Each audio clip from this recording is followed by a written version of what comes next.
Assalamu alaikum, chers frères et sœurs. Dans notre quotidien, nous sommes souvent entourés de distractions et de comportements qui peuvent nuire à notre bien-être spirituel et émotionnel. Il est essentiel de reconnaître ces éléments qui nous éloignent de la sérénité intérieure et de notre connexion avec Allah, subhanahu wa ta'ala. Aujourd'hui, nous allons explorer un sujet important et souvent négligé.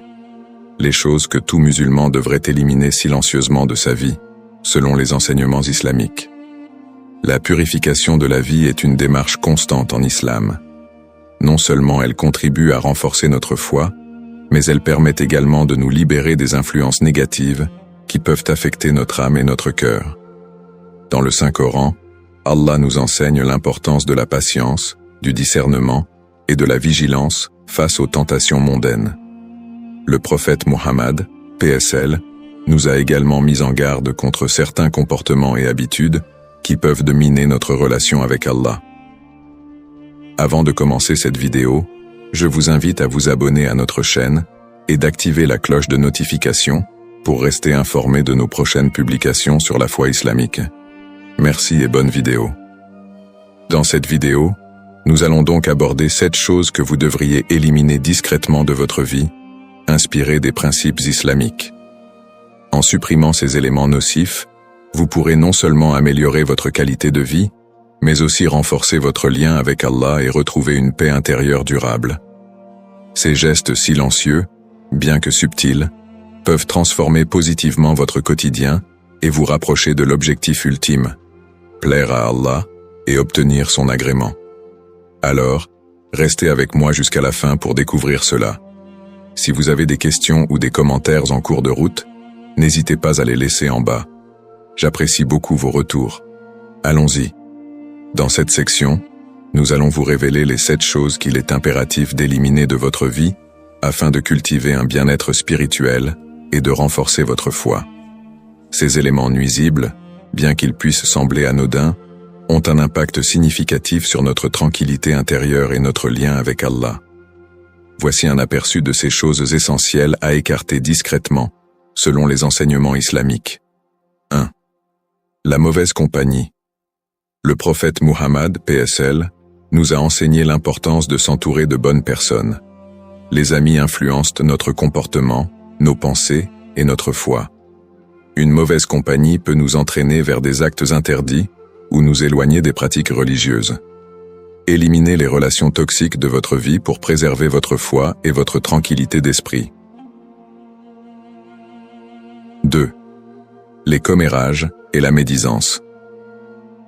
La médisance, ghiba, est un péché majeur en islam car elle crée de la discorde entre les croyants. Parler des autres dans leur dos ne fait que polluer notre cœur. Allah nous ordonne dans le Coran de surveiller notre langue. Se débarrasser de cette habitude nocive vous aidera à maintenir une atmosphère de bienveillance et à éviter de causer du tort aux autres. 3. La rancune et l'amertume. Garder de la rancune dans son cœur envers les autres ne fait qu'alourdir l'âme. En islam, le pardon est une vertu valorisée. Se débarrasser de l'amertume et apprendre à pardonner vous libérera de cette charge émotionnelle, vous rapprochant ainsi d'une vie plus paisible et alignée avec les préceptes islamiques. 4. Les habitudes de gaspillage, temps, argent, ressources. Le gaspillage est déconseillé en islam, que ce soit en termes de temps, de biens matériels ou de nourriture. Allah nous rappelle dans le Coran de ne pas être prodigue, car les gaspilleurs sont les frères des diables. Sourate 17, 27. Apprenez à gérer vos ressources avec sagesse et à éliminer les excès inutiles pour vivre de manière plus équilibrée.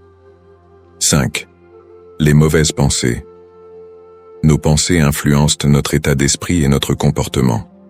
En islam, nous sommes encouragés à cultiver des pensées positives et à éviter les soupçons inutiles et les jugements hâtifs. Éliminer les mauvaises pensées vous permettra de maintenir un cœur pur et une connexion plus forte avec Allah. 6.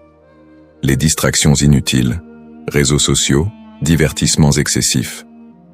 Bien que la technologie et les divertissements aient leur place dans nos vies, l'excès peut nous éloigner de nos devoirs religieux et de notre développement spirituel. Passer trop de temps sur les réseaux sociaux ou devant des divertissements futiles peut être une grande source de distraction. Se défaire de ces habitudes excessives vous aidera à vous recentrer sur ce qui est vraiment important, votre foi et votre relation avec Allah. 7. La jalousie et l'envie. La jalousie est un sentiment destructeur qui nous éloigne de la satisfaction et de la gratitude. Le prophète Muhammad, PSL, nous a enseigné de nous réjouir des bénédictions des autres et de ne pas désirer ce qu'ils possèdent. Se débarrasser de la jalousie vous permettra d'apprécier davantage vos propres bénédictions et d'instaurer un sentiment de paix intérieure. Conclusion. Ces 7 éléments sont des obstacles silencieux qui empêchent de vivre une vie épanouie sur le plan spirituel. En les éliminant discrètement de votre vie, vous ferez de la place pour la paix, la clarté et une relation plus profonde avec Allah. Alors, prenez le temps de réfléchir à ces éléments et engagez-vous à les écarter pour vivre en harmonie avec les enseignements islamiques. Chose 1. La négativité. La négativité, qu'elle soit dans nos pensées ou dans nos paroles, est une source majeure de troubles intérieurs. En islam, la manière dont nous percevons le monde, les autres, et même nous-mêmes, joue un rôle crucial dans notre bien-être spirituel et émotionnel. Avoir une attitude négative peut affaiblir notre foi, entacher nos relations, et finalement, nous éloigner de la sérénité que l'islam cherche à cultiver en nous. La négativité dans les pensées. Les pensées négatives, telles que l'autocritique excessive, les jugements hâtifs ou encore le pessimisme, ne font qu'alourdir le cœur. L'islam nous enseigne que nos pensées sont une porte vers notre âme. Lorsque nous remplissons notre esprit de négativité, cela affecte notre perception de la vie et de la bénédiction d'Allah. Le prophète Muhammad, PSL, a encouragé les musulmans à avoir une pensée positive, non seulement envers les autres, mais aussi envers eux-mêmes. Une des duas du prophète était « Ô Allah, accorde-moi un cœur pur et éloigne de moi toute négativité. » Allah dit dans le Saint-Coran « Ne désespérez pas de la miséricorde d'Allah » Sourate Az-Zumar, 39-53. Cette sourate rappelle aux croyants que même dans les moments les plus sombres, ils doivent garder espoir et ne pas se laisser entraîner par les pensées négatives. Cultiver un esprit positif, en se rappelant les bénédictions d'Allah et en adoptant une vision optimiste, est essentiel pour préserver notre foi et notre bien-être mental. La négativité dans les paroles. La négativité ne réside pas seulement dans nos pensées, elle se manifeste aussi dans nos paroles. Parler de manière négative, se plaindre constamment ou critiquer les autres est contraire aux enseignements islamiques. Le prophète Muhammad, PSL, a dit « Celui qui croit en Allah et au jour dernier, qu'il dise du bien ou qu'il se taise. » Sahih al-Bukhari, 6475. Cette parole du prophète montre que chaque mot que nous prononçons doit être soigneusement pesé. Les paroles négatives ne servent qu'à propager des ondes néfastes autour de nous et à alimenter une atmosphère toxique. De plus, la langue est un puissant outil que nous devons utiliser pour encourager, inspirer et propager la bonté. Dans l'islam, l'importance du bon comportement, akhlaq, est mise en avant à plusieurs reprises. Parler avec douceur et bienveillance est une caractéristique du musulman pieux. Allah nous rappelle l'importance des bonnes paroles et dit à mes serviteurs d'exprimer les meilleures paroles, car Satan sème la discorde entre eux. Sourate Al-Isra, 17-53. Ainsi, adopter des paroles positives, même dans des situations difficiles, est une manière de lutter contre la négativité et de renforcer notre foi. Comment éliminer la négativité? Pour éliminer la négativité de votre vie, il est important de commencer par une introspection. Prenez conscience des pensées qui vous traversent et des paroles que vous prononcez. Remplacez les pensées négatives par des pensées de gratitude. Le prophète Muhammad, PSL, a dit « La gratitude augmente les bénédictions. » Ahmad, 20352. Adopter une mentalité de gratitude vous aide à voir le côté positif de la vie et à minimiser les influences négatives. De plus, pratiquer le dhikr, l'évocation d'Allah, aide à purifier le cœur de la négativité. En répétant des paroles telles que « Subhanallah, Alhamdulillah ou Allahu Akbar, vous permettez à votre esprit de se concentrer sur la grandeur d'Allah et vous chassez les pensées destructrices. Conclusion. La négativité est un obstacle majeur à la sérénité et à la paix intérieure. En islam, il est essentiel d'avoir une attitude positive, tant dans nos pensées que dans nos paroles. En suivant les enseignements du prophète Muhammad, PSL, et en se rappelant les bienfaits d'Allah, nous pouvons éliminer la négativité et cultiver un esprit pur et un comportement bienveillant. Soyons conscients de nos pensées et de nos paroles, car elles ont le pouvoir de nous rapprocher ou de nous éloigner d'Allah. Chose 2. Les mauvaises compagnies. Les personnes avec qui nous passons notre temps ont une influence considérable sur notre comportement, nos pensées et notre foi. En islam, l'importance de s'entourer de bonnes compagnies est largement soulignée, car les mauvaises influences peuvent nous éloigner d'Allah et de la voie droite. Les amis, les collègues, ou même les membres de notre entourage, qui ne partagent pas les mêmes valeurs morales et spirituelles, que nous peuvent affecter notre foi de manière subtile mais profonde. L'impact des mauvaises influences sur notre comportement. Lorsque nous passons du temps avec des personnes qui n'ont pas une bonne conduite, ou qui ne suivent pas les préceptes islamiques, leur comportement commence à déteindre sur nous.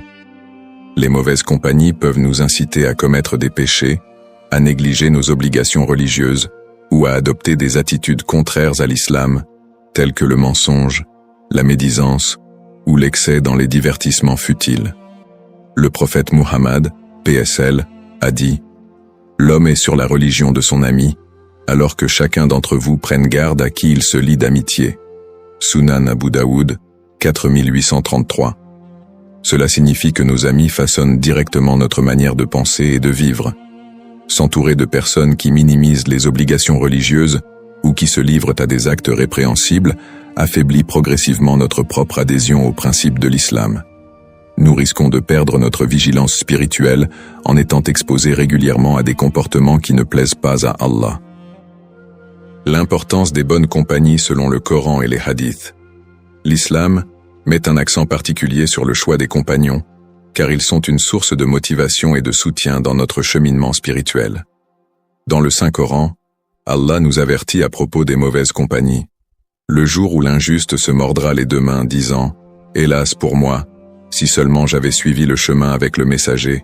Hélas pour moi, si seulement je n'avais pas pris un tel pour ami. » Sourate Al-Furqan, 25, 27 à 28. Ces versets rappellent le regret intense que ressentira quiconque s'est laissé égarer par de mauvaises influences.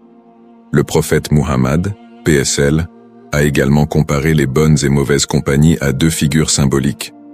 L'exemple d'un bon compagnon est comme celui d'un vendeur de musc, soit tu achètes son parfum, soit tu sens une odeur agréable. Et l'exemple d'un mauvais compagnon est comme celui d'un forgeron. Soit il brûle tes vêtements, soit tu sens une mauvaise odeur. Sahih al-Bukhari, 2101. Cette analogie puissante montre clairement que les bonnes compagnies nous apportent du bien et nous élèvent, tandis que les mauvaises nous nuisent, même de manière imperceptible. Comment éliminer les mauvaises compagnies? Éliminer les mauvaises compagnies ne signifie pas nécessairement couper immédiatement et brutalement les liens avec toutes les personnes autour de nous. Il s'agit plutôt de faire preuve de discernement et de fixer des limites claires. Il est crucial d'identifier les personnes dont l'influence nuit à notre foi et de limiter le temps passé avec elles. La patience, la diplomatie et la prière sont essentielles pour gérer ces situations, surtout lorsqu'il s'agit de membres de la famille ou de collègues. Chercher la compagnie de personnes pieuses qui nous rappellent Allah et nous encouragent à accomplir des actes de bien est tout aussi important. Les amis qui nous poussent à accomplir nos prières, à pratiquer la charité ou à approfondir notre connaissance de la religion sont une bénédiction, car ils nous aident à cheminer vers le paradis. Dans un hadith, le prophète, PSL, a dit « Les croyants, dans leur amour mutuel, leur compassion et leur sympathie, sont comme un seul corps. » Sahih Muslim, 2586. Les bonnes compagnies renforcent ainsi notre foi et nous soutiennent dans les moments de difficulté. Conclusion. Les mauvaises compagnies ont le pouvoir de nous égarer et de nous détourner des enseignements de l'islam. En suivant les conseils du prophète, PSL, et en choisissant nos compagnons avec sagesse, nous protégeons notre cœur et notre foi. En éliminant progressivement les mauvaises influences et en cultivant des amitiés saines et pieuses, nous pouvons mieux nous rapprocher d'Allah et vivre en accord avec ses préceptes. Chose 3. Le matérialisme excessif. Le matérialisme excessif, ou l'obsession pour les biens matériels, est un piège subtil qui peut nous détourner de l'essentiel, notre relation avec Allah et notre quête de l'au-delà. Dans une société qui valorise la richesse matérielle et la possession, il devient facile de se laisser entraîner dans une course effrénée pour accumuler toujours plus, au détriment de notre santé spirituelle. En islam, la richesse en elle-même n'est pas condamnée, mais c'est notre attitude face à elle qui peut devenir problématique. L'obsession pour les biens matériels. Le matérialisme se manifeste par le désir incessant d'acquérir des biens, de l'argent ou des signes extérieurs de succès. Ce désir devient excessif lorsque la recherche de ces biens prend le dessus sur nos priorités religieuses et spirituelles. Nous vivons dans un monde où la possession de biens est souvent associée à la réussite et au bonheur. Cependant, l'islam nous enseigne que cette quête du matériel est éphémère et ne procure qu'un bonheur temporaire. Ce mode de vie centré sur les possessions peut entraîner de nombreuses conséquences négatives: l'envie, l'orgueil, le gaspillage et l'éloignement de la reconnaissance des bienfaits d'Allah. Les personnes matérialistes trouvent rarement satisfaction, car leur cœur est constamment en quête de ce qu'elles ne possèdent pas encore. En fin de compte, cette obsession crée un vide spirituel, car les biens matériels ne peuvent jamais remplir les besoins profonds de l'âme. Perspectives islamiques sur la richesse et le contentement. L'islam offre une perspective équilibrée sur la richesse. La richesse n'est ni bonne ni mauvaise en soi, c'est l'utilisation que nous en faisons qui détermine sa valeur aux yeux d'Allah. Le prophète Muhammad, PSL, a dit « La richesse ne consiste pas en l'abondance de biens, mais la richesse véritable est celle de l'âme. » Sahih al-Bukhari, 6446. Ce hadith met en lumière que le véritable contentement provient d'un cœur qui est en paix, reconnaissant et détaché des biens matériels. Allah nous rappelle également que les biens de ce monde ne doivent pas être une fin en soi, mais plutôt un moyen de se rapprocher de lui. Dans le Saint-Coran, il dit « Les biens et les enfants sont l'ornement de la vie d'ici-bas, mais les bonnes œuvres durables sont meilleures auprès de ton Seigneur pour la récompense, et meilleures pour l'espoir. » Surat Al-Kahf, 1846. Ce verset souligne que les bonnes actions et la piété sont bien plus précieuses aux yeux d'Allah que les possessions matérielles. L'importance du contentement, qana'a. Le contentement, ou qana'a, est une valeur centrale en islam. Il s'agit d'être satisfait de ce qu'Allah nous a donné et de ne pas se laisser envahir par l'envie ou l'avidité. Le prophète Muhammad, PSL, nous a encouragés à être reconnaissants et à ne pas convoiter ce que les autres possèdent. Il a dit « Regardez ceux qui sont en dessous de vous, en termes de richesse, et non ceux qui sont au-dessus de vous, car cela vous empêchera de mépriser les bienfaits qu'Allah vous a accordés. » Sahih Muslim, 2963. Cette attitude de gratitude nous permet de vivre en paix et de nous libérer de la pression sociale liée à la comparaison matérielle. Le contentement n'implique pas de renoncer complètement aux biens matériels, mais plutôt de ne pas en faire l'objectif ultime de notre vie. Le croyant doit chercher à utiliser ses ressources de manière modérée et pour des causes nobles, comme aider les nécessiteux et contribuer à des œuvres de charité. L'islam encourage l'équilibre entre la recherche de subsistance et l'accomplissement de bonnes actions. Allah dit dans le Coran « Et cherchez dans ce qu'Allah t'a donné la demeure dernière, et n'oublie pas ta part dans ce monde. » Surat Al-Qasas, 28, 77. Cela montre qu'il est permis de profiter des bienfaits matériels, à condition de ne pas les laisser dominer notre vie spirituelle. Comment éliminer le matérialisme excessif? La première étape pour se libérer du matérialisme est de reconnaître qu'il s'agit d'un défi spirituel. En pratiquant la gratitude quotidienne, nous réorientons notre cœur vers la reconnaissance des bénédictions immatérielles, comme la santé, la foi et les relations humaines sincères. Ensuite, il est important de réévaluer nos priorités. Plutôt que de concentrer nos efforts sur l'acquisition de biens, investissons dans des actions qui enrichissent notre cœur et notre âme, telles que l'aumône, sadaka, les bonnes œuvres et le service aux autres. Conclusion. Le matérialisme excessif nous éloigne des véritables objectifs de la vie. Adorer Allah et œuvrer pour l'au-delà. En suivant les enseignements islamiques, nous apprenons à vivre avec modération, à apprécier ce que nous avons et à cultiver un cœur satisfait. Libérer notre esprit de l'obsession matérielle nous rapproche d'Allah et nous permet de mener une vie plus épanouie, ancrée dans la foi et la gratitude.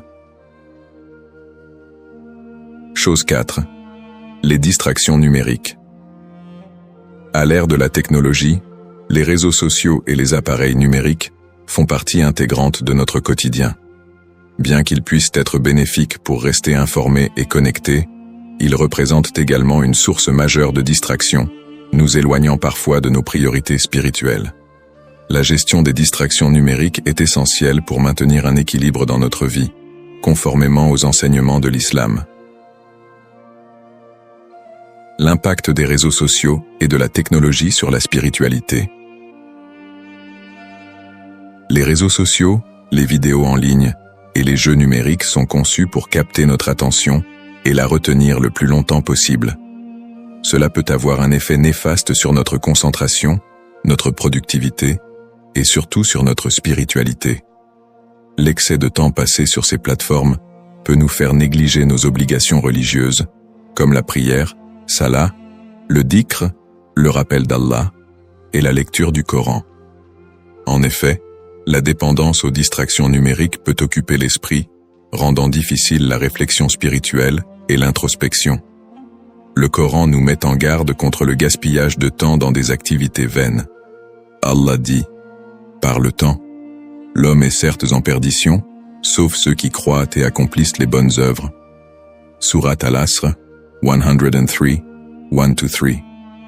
Ce verset rappelle que le temps est un bien précieux qui doit être utilisé avec sagesse, notamment pour accomplir des œuvres pieuses. Les distractions numériques, lorsqu'elles sont mal gérées, nous détournent de ces œuvres. Les réseaux sociaux encouragent également la comparaison constante avec les autres. Cela peut générer de l'envie, de l'insatisfaction et même de l'orgueil, toutes des attitudes répréhensibles en islam. Le prophète Muhammad, PSL, a dit « Regardez ceux qui sont en dessous de vous, en termes de biens matériels, et non ceux qui sont au-dessus de vous, car cela vous empêchera de mépriser les bienfaits qu'Allah vous a accordés. » Sahih Muslim, 2963. Cependant, les réseaux sociaux nous poussent souvent à faire le contraire, en nous exposant à des vies prétendument idéales, ce qui peut affaiblir notre gratitude. Conseils basés sur l'islam pour une utilisation équilibrée. L'islam nous enseigne à modérer nos comportements et à adopter une approche équilibrée dans tous les aspects de la vie, y compris l'utilisation de la technologie. Voici quelques conseils basés sur les principes islamiques pour réduire les distractions numériques tout en tirant parti de la technologie de manière bénéfique. 1. Fixez des priorités.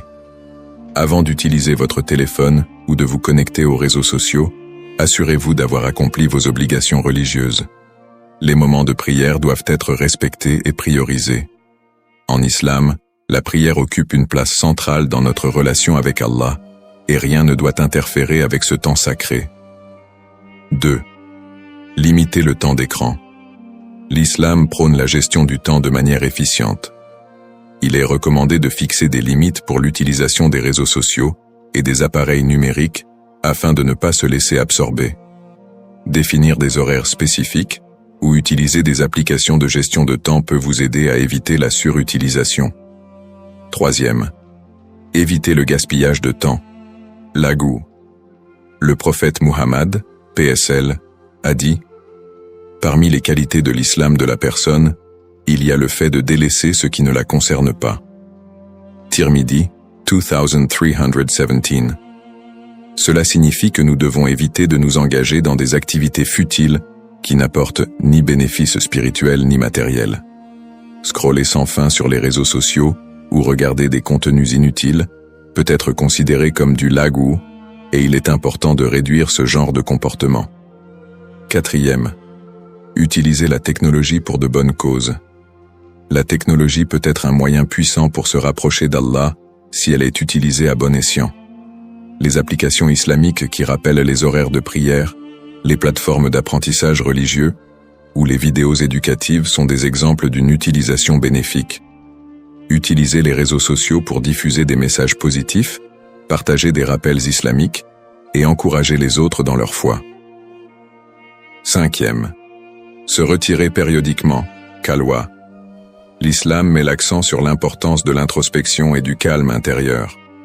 Prendre du temps pour soi, loin des distractions, permet de renforcer notre lien avec Allah.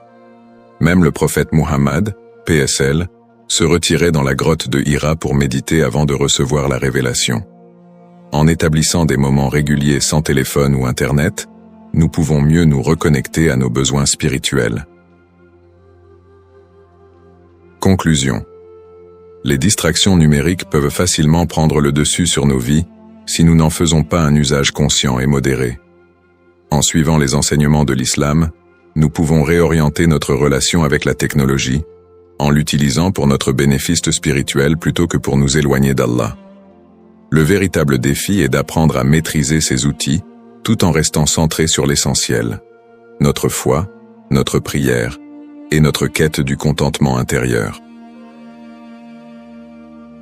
Chose 5. Le ressentiment.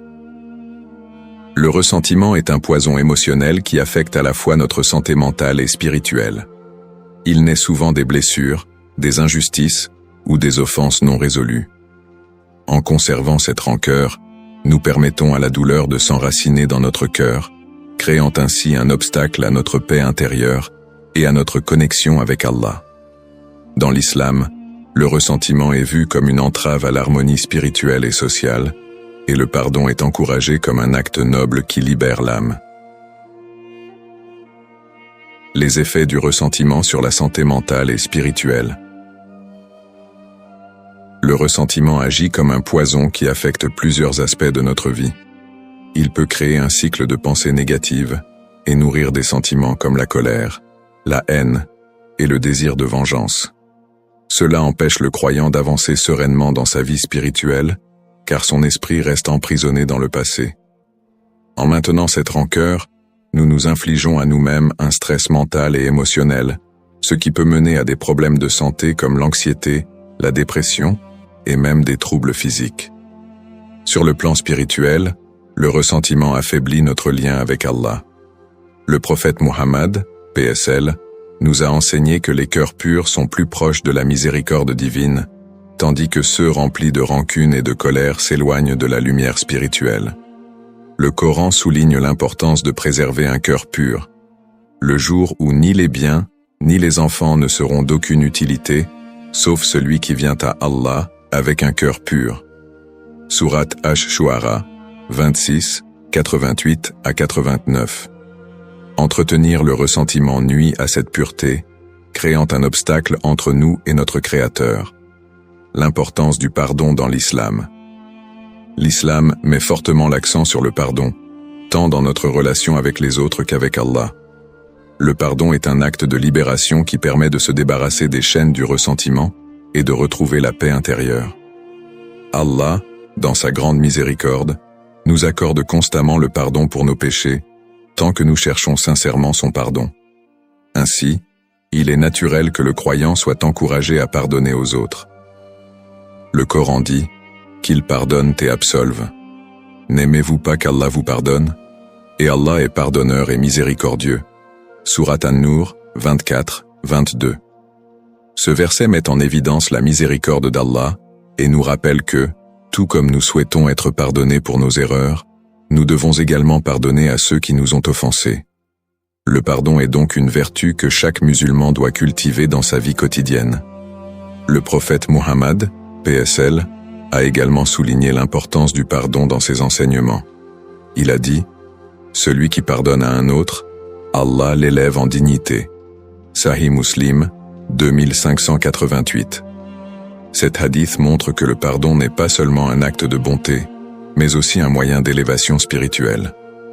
Pardonner aux autres nous permet de nous libérer du fardeau de la rancune et de nous élever moralement et spirituellement.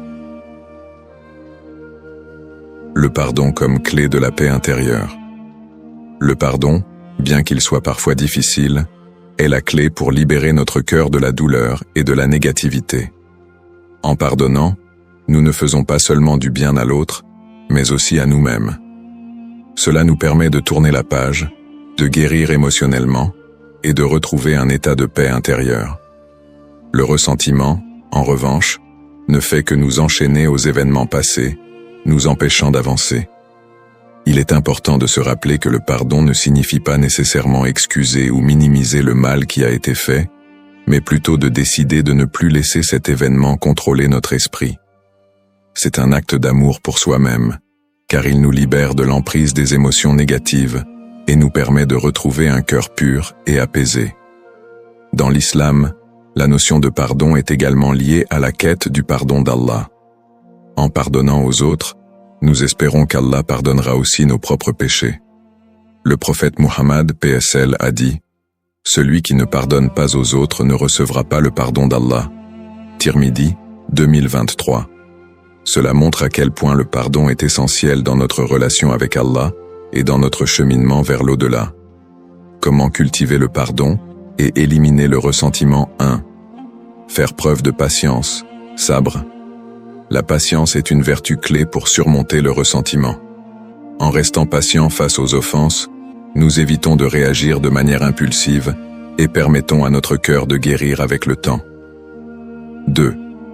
Se rappeler les bienfaits d'Allah.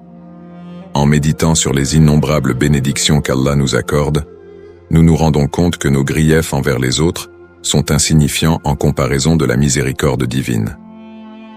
3. Prier pour la paix intérieure.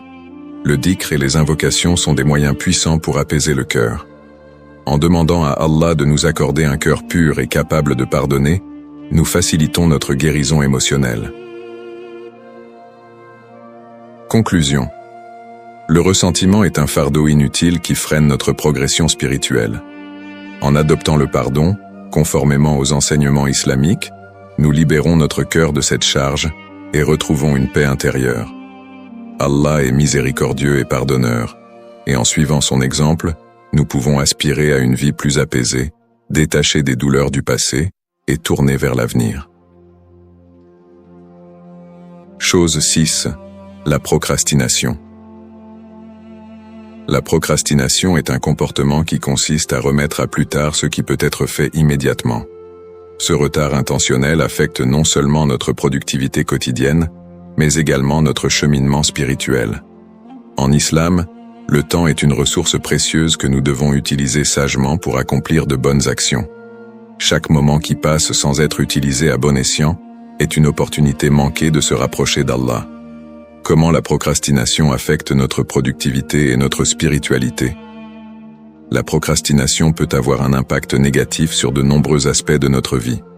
Sur le plan matériel, elle entraîne une accumulation de tâches non accomplies, ce qui crée du stress, de la frustration et une baisse de productivité.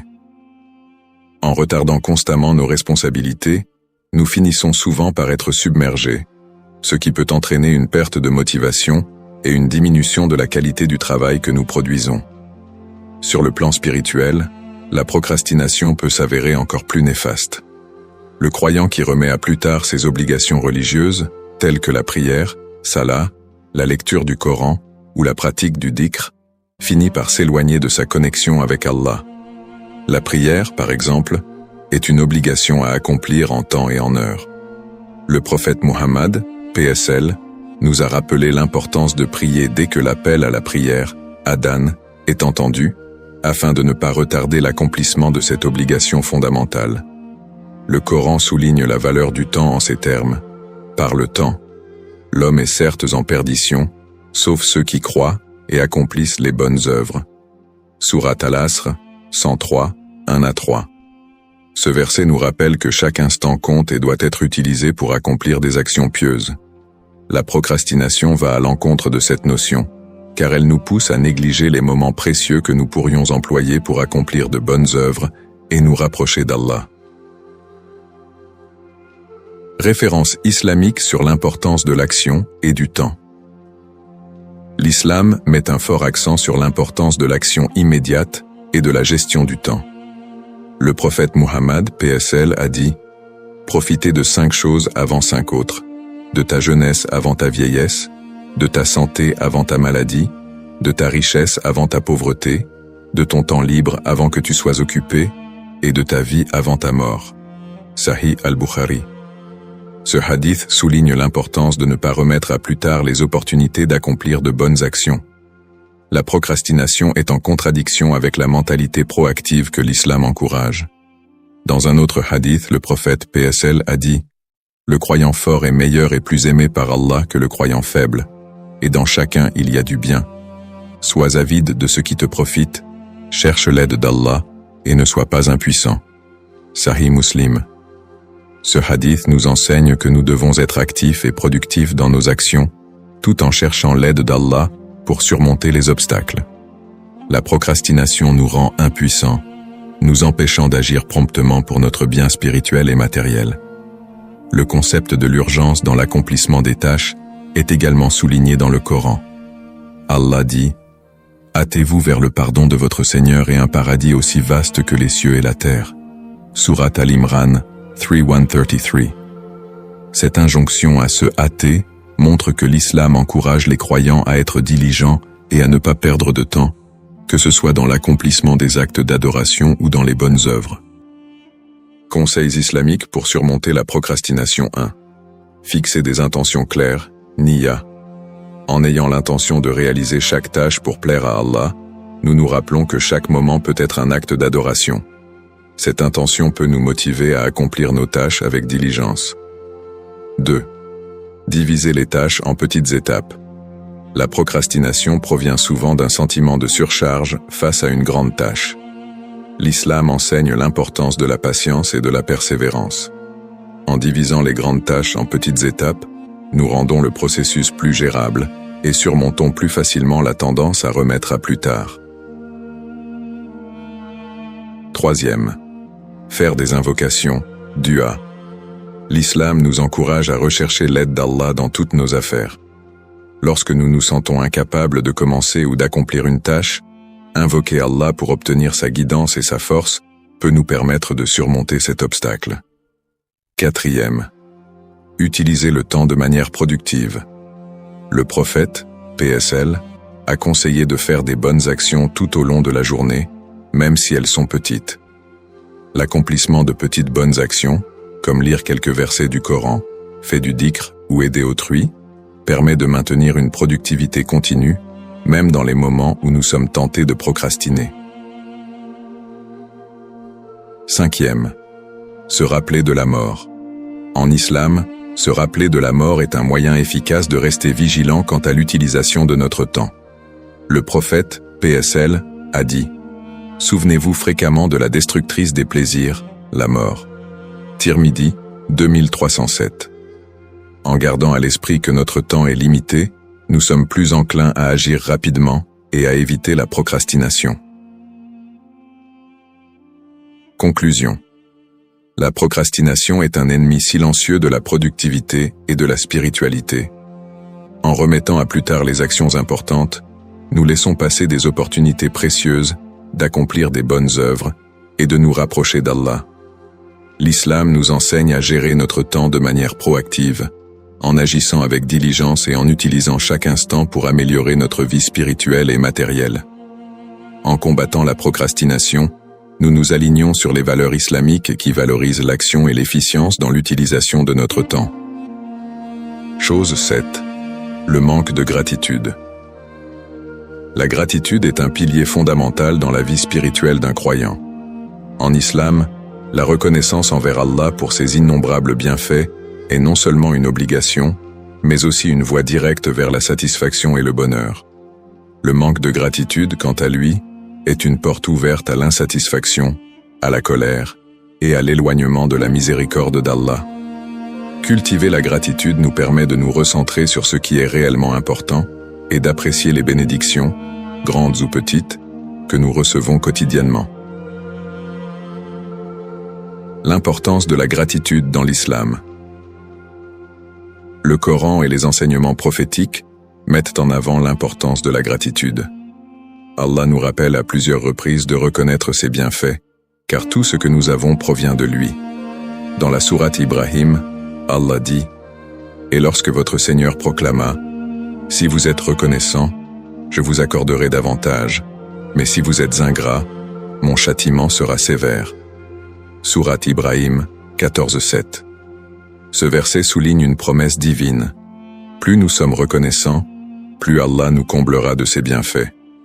À l'inverse, l'ingratitude conduit à la privation de la bénédiction d'Allah.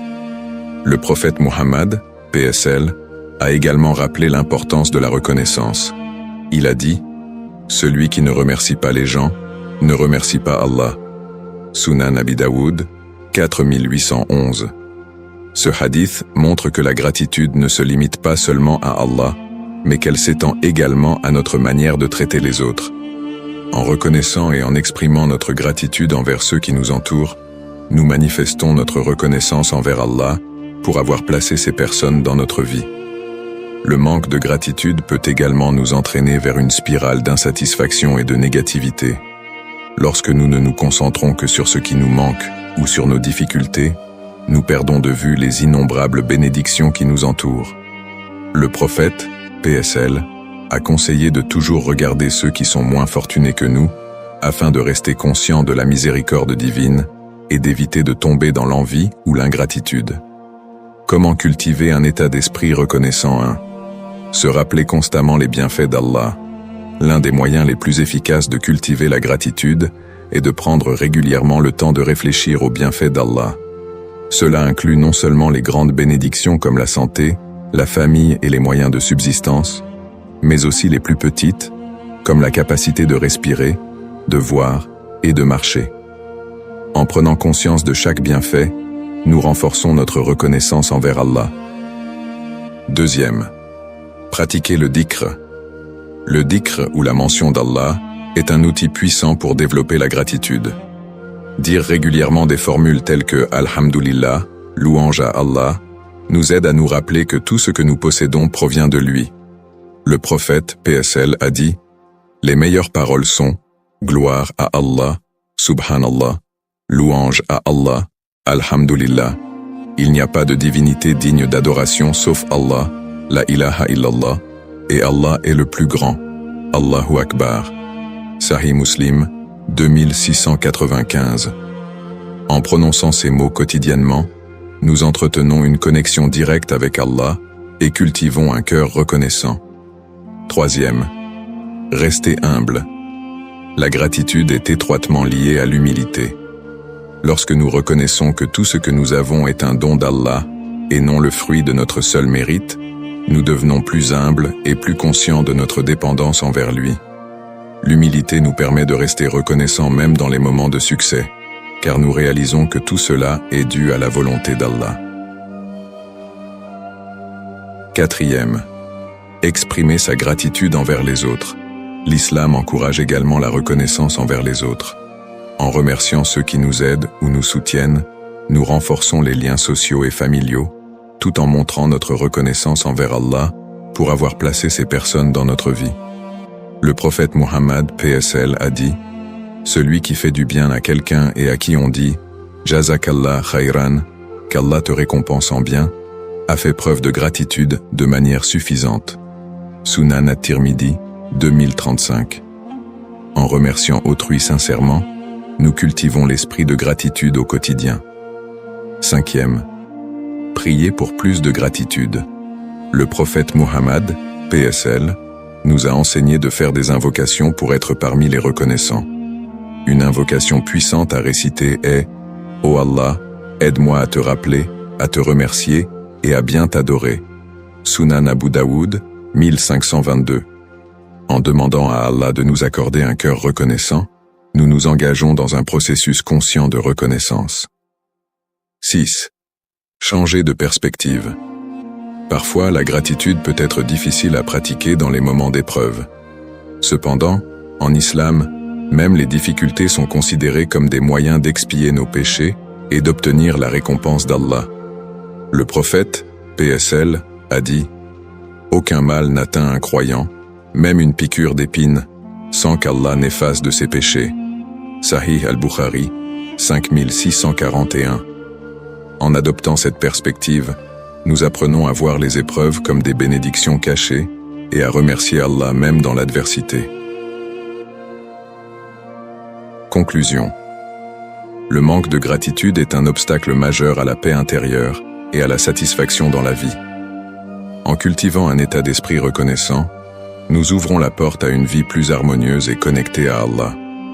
La gratitude est un acte d'adoration en soi, qui nous permet de reconnaître la grandeur d'Allah et ses bienfaits constants dans notre vie.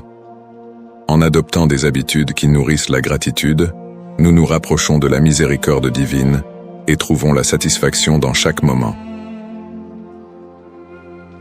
Conclusion. En résumé, nous avons exploré les 7 éléments que vous devriez éliminer silencieusement de votre vie pour cultiver un environnement plus sain et spirituellement enrichissant, basé sur les enseignements islamiques. Ces éléments incluent la négativité, les mauvaises compagnies, le matérialisme excessif, les distractions numériques, le ressentiment, la procrastination et le manque de gratitude.